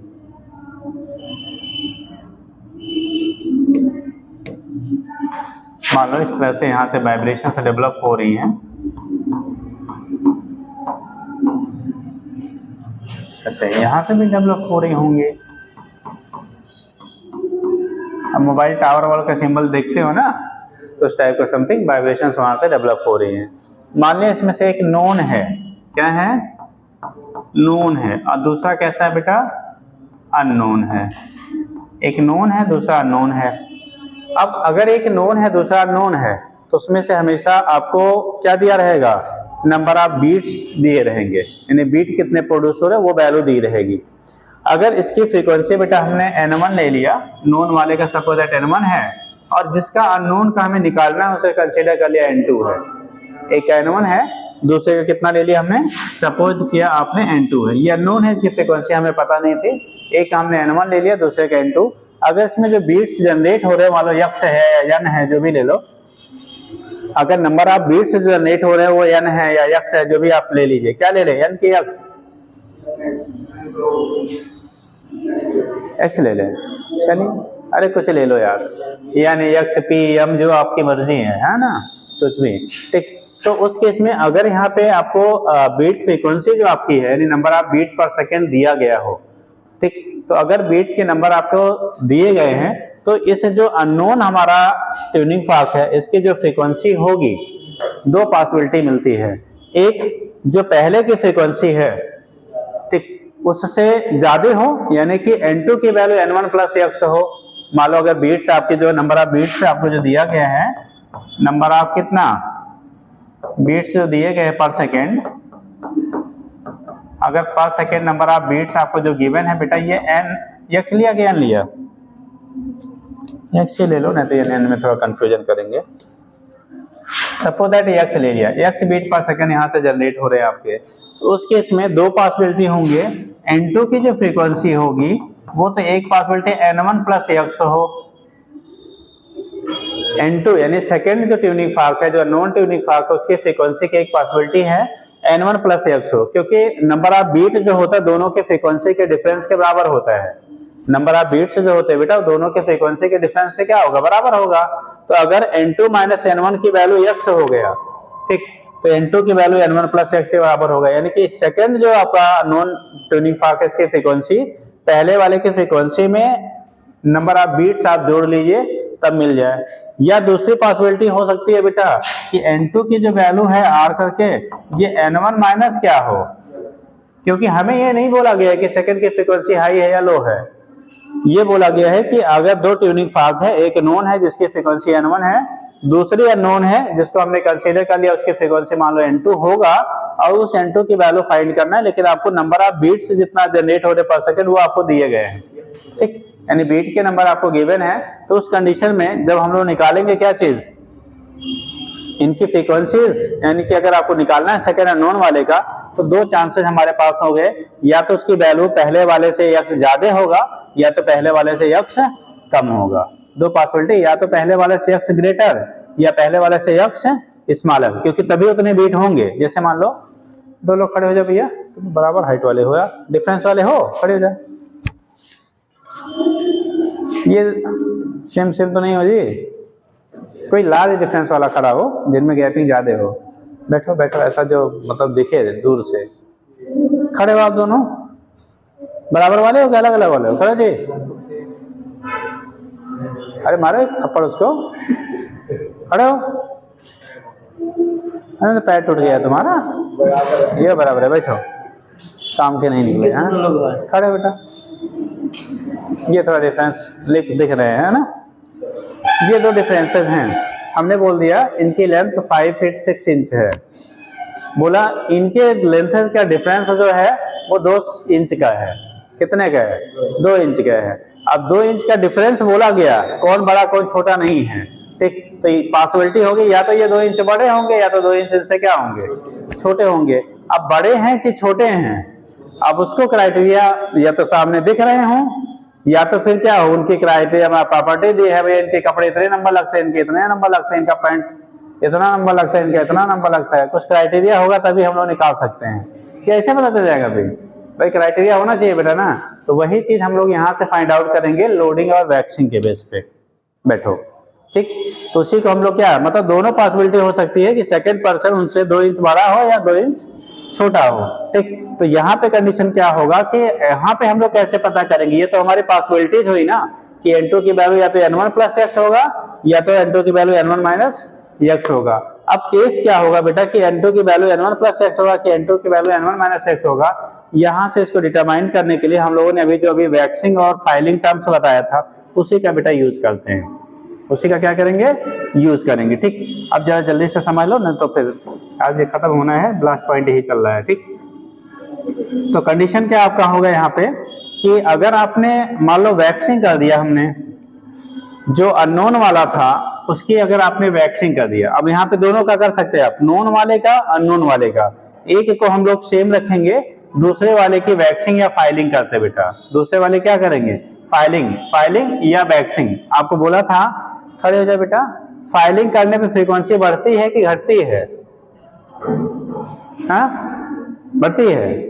तो वैक्सिंग पे जी, अरे पलटो नहीं, खड़े हो जाओ, वैक्सिंग पे क्या होगा,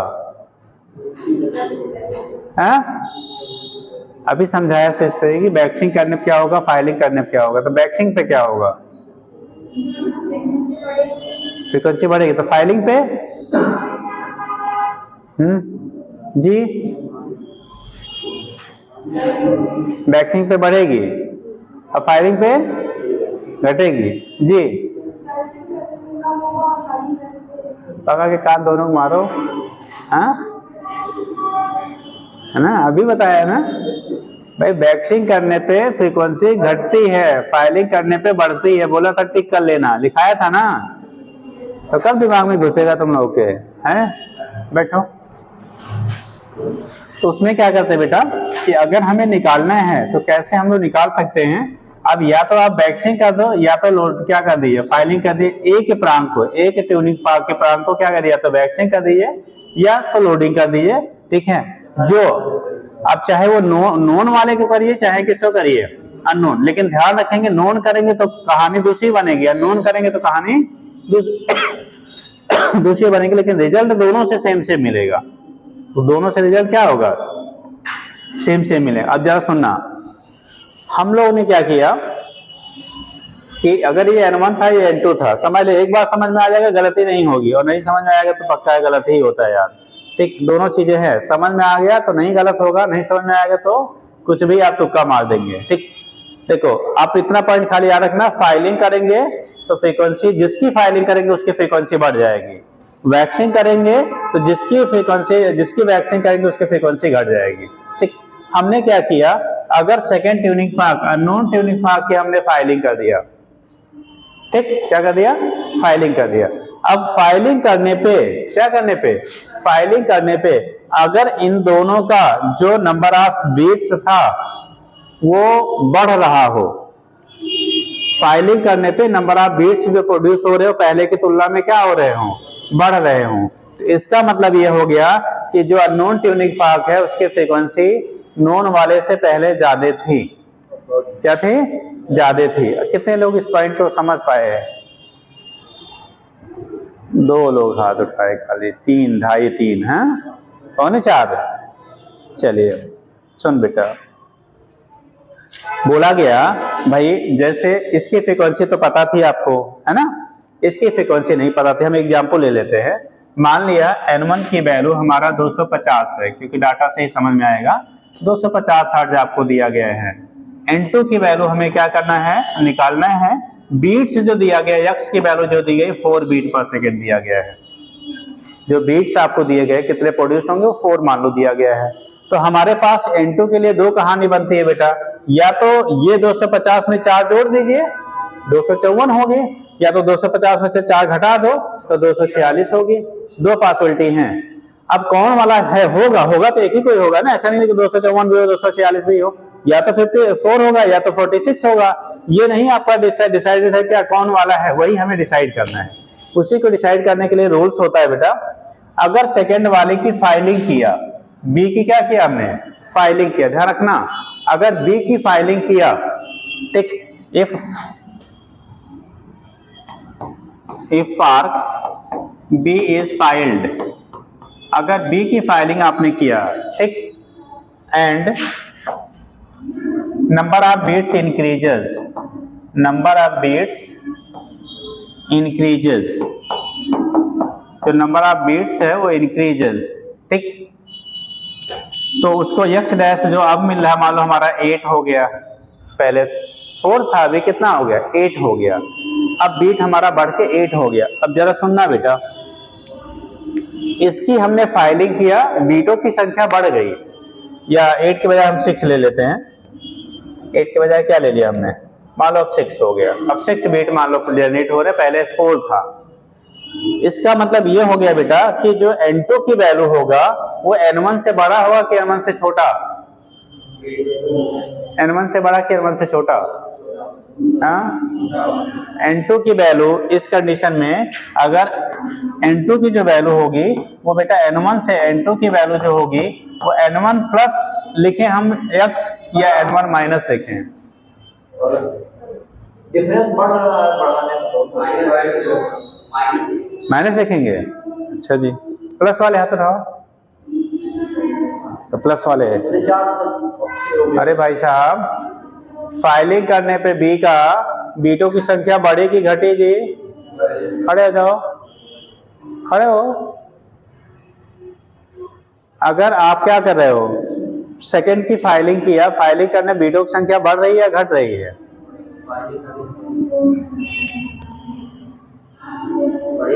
बढ़ रही है ना, बीट्स के नंबर बढ़ रहे हैं, और आपको ये पता है कि फाइलिंग करने पे किसी भी फॉर्म की फ्रीक्वेंसी बढ़ती है, क्या हुई, फ्रीक्वेंसी बढ़ती है।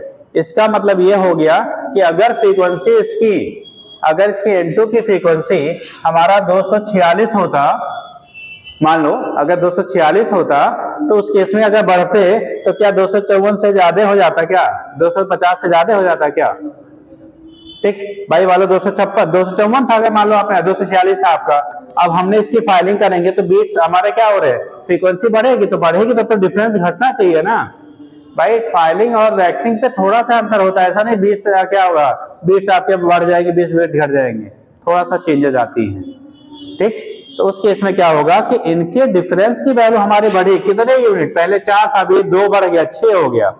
इसका मतलब यह हो गया कि अगर N2 की फ्रीक्वेंसी N1 प्लस x होता, तो N1 की वैल्यू 250 था और प्लस 4, ठीक, ये पहले से 200 कितना होता, 54 होता, आपने फाइलिंग किया तो 256 हो गया, तभी तो 6 बीट मिल रहा है। तो इसका मतलब ये हो गया कि फाइलिंग करने पे चूंकि नंबर ऑफ क्या होता है, फ्रीक्वेंसी बढ़ती है, तो इनका डिफरेंस बढ़ रहा है, इसका मतलब हो गया कि सेकंड वाले की फ्रीक्वेंसी ज्यादा थी तभी बढ़ा, अगर कम होती, मान लो 246 होता, तो हम लोग फाइलिंग करते थोड़ा सा बढ़ता, मान लो पहले हमने ले लिया कि ये सपोज दैट N2 की वैल्यू 246 था, अगर 256 होता, आप फाइलिंग करते तो थोड़ा सा फ्रीक्वेंसी में क्या होता, इसका वाला बढ़ता, तो जब बढ़ता तो डिफरेंस इसकी वैल्यू बढ़ती ना, बढ़ती तो 246 से मान लो 248 हो गया, अब 248 अगर हो जाता तो डिफरेंस कितने का आता, 2 का आता, तो बीटों की संख्या घट जाती है, यानी फाइलिंग पे अगर बीटों की संख्या बढ़ रही है तो इसका मतलब नॉन ट्यूनिंग फॉर्क की फ्रीक्वेंसी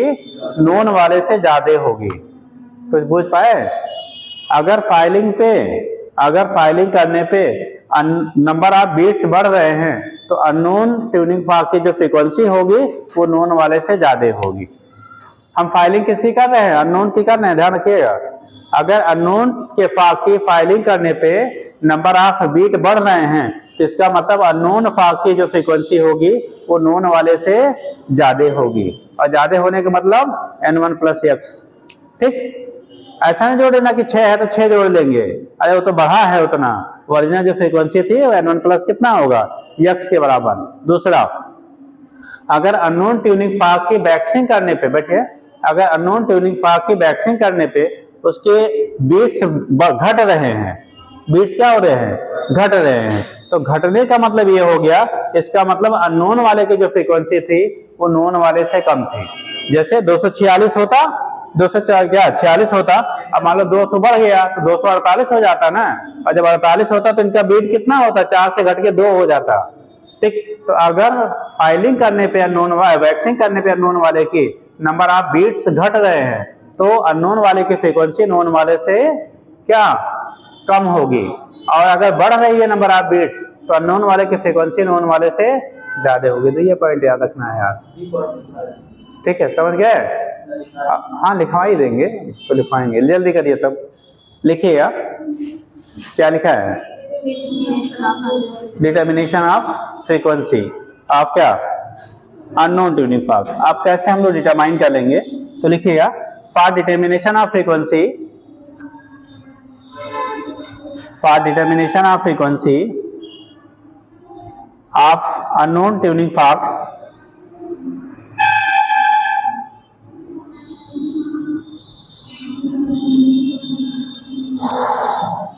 unknown tuning fork,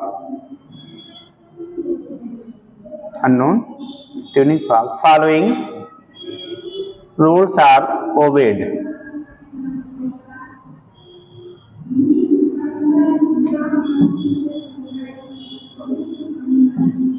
हो गया?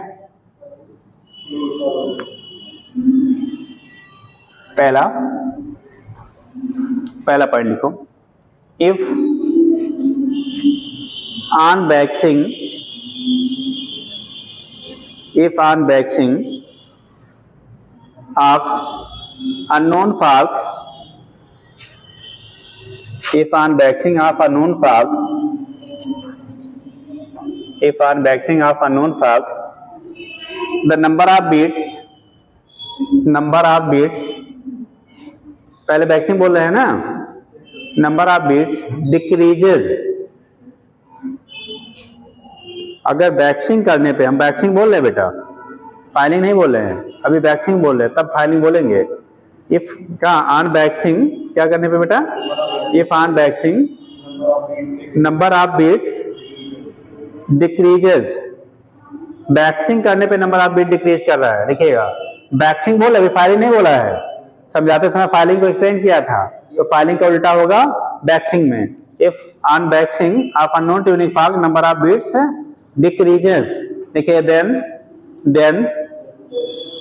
Frequency of unknown tuning fork, frequency of unknown tuning fork ऐसे बना लेना बेटा, ये frequency of unknown tuning fork. ठीक, लिखिएगा N2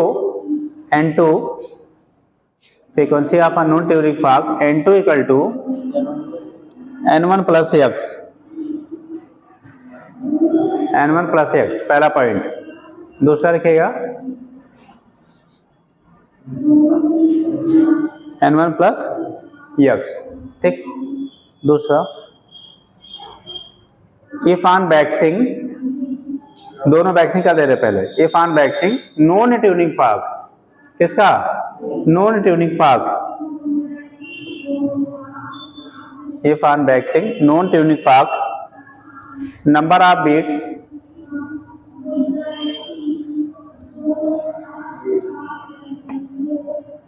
increases,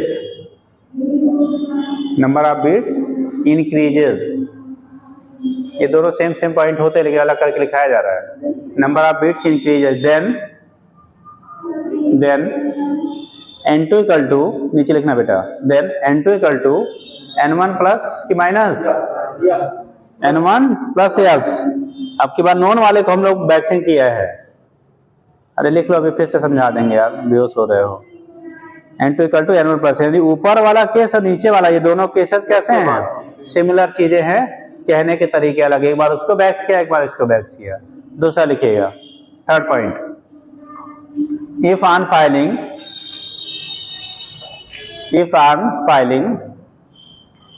unknown fork, if on filing unknown fork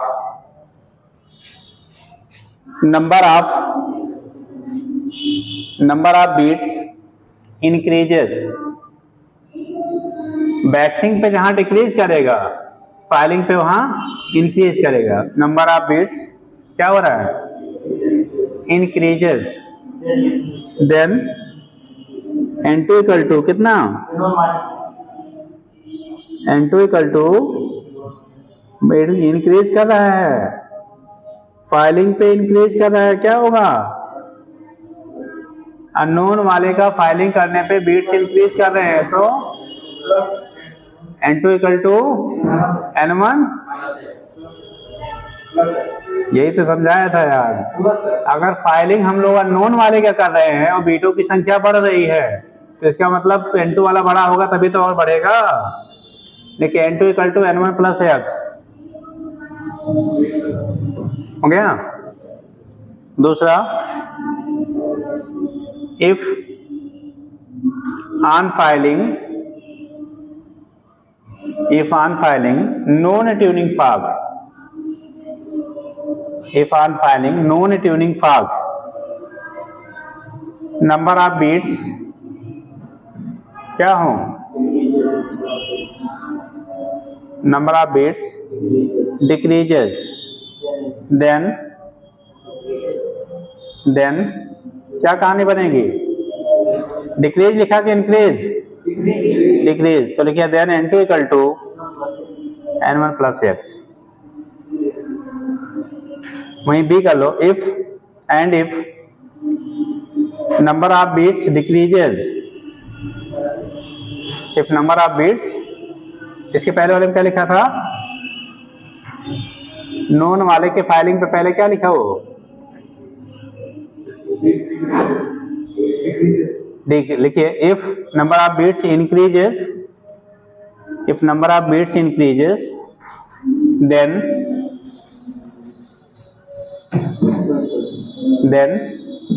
N2 equal to N1 minus क्या हो जाएगा, X। बना लेंगे। तो ये केस आपका होता है, कब बढ़ेगा कब घटेगा, इसके बेस से बेटा रिप्रेजेंट कर लेते हैं। तो ये पोर्शन आपका हो गया कंप्लीट। अब नेक्स्ट पीरियड में 12th सिलेबस, ठीक, इसमें तो कुछ बचा नहीं। अब डबल इफेक्ट हटा दिया गया बेटा, ठीक। तो नेक्स्ट जो आपका होगा वो 12th का पोर्शन आपका स्टार्ट होगा, ठीक है। तो